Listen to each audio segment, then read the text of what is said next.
కాబోయే టీచర్స్ అందరికీ నమస్కారం. ముందు వీడియోలో 3, 4, 5, 6 తరగతులకు సంబంధించిన కవులు మరియు శతకాల పేర్లు చెప్పడం జరిగింది. దాని తర్వాత 7వ తరగతి కూడా చెప్పడం జరిగింది. ఇది తర్వాతి భాగం 8వ తరగతికి సంబంధించిన కవులు మరియు శతకాల పేర్లు. చిత్త శతకం శ్రీపతి భాస్కర కవి. దీన్ని మీరు ఎలా గుర్తుపెట్టుకోవచ్చు అంటే, పతి అంటే ఎవరు, శ్రీపతి అంటే ఎవరు? భర్త భార్యని చిత్తగా కొట్టేశాడు అనమాట. సో శ్రీపతి చిత్త శతకం ఇలా గుర్తుపెట్టుకోండి.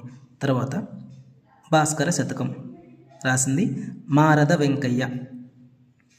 భాస్కర్కి అసలు మర్యాదే లేదు. భాస్కర్ మర్యాద ఇలా గుర్తుపెట్టుకోండి. భాస్కర్ శతకం రాసింది మారద వెంకయ్య. ఎలా? భాస్కర్కి అసలు మర్యాదే లేదు. తర్వాత నారాయణ శతకం రాసింది బమ్మెర పోతన అంటే పోతున్నాను. ఎక్కడికి? నారాయణ అంటూ పోతున్నాను. నారాయణ శతకం రాసింది బమ్మెర పోతన. తర్వాత విశ్వకర్మ శతకం రాసింది పండిత రామసింహ కవి. విశ్వంలో పండితులే కవులు. పండితులకి కవిత్వాలు బాగా వచ్చు. అలాగా విశ్వంలో పండితులే కవులు. విశ్వకర్మ శతకం రాసింది పండితులు అంటే పండిత రామసింహ కవి.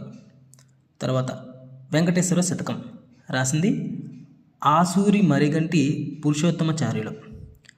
వెంకటేశ్వరుడు పురుషోత్తముడు ఇలా గుర్తుపెట్టుకోండి. వెంకటేశ్వర స్వామి పురుషోత్తముడు. సో వెంకటేశ్వర శతకం పురుషోత్తమాచార్యులు.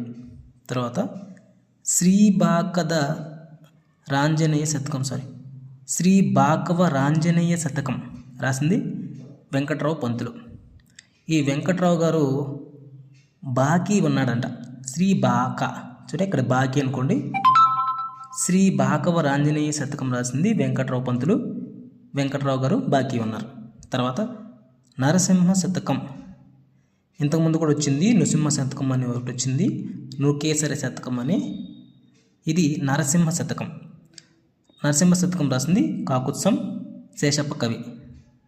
కాకి సింహం రెండు స్నేహితులు. సింహం నరసింహంలో సింహం, కాకుత్సంలో కాకి. ఈ రెండు స్నేహితులు. ఇవి 8వ తరగతి సంబంధించిన కవులు మరియు శతకాల పేర్లు.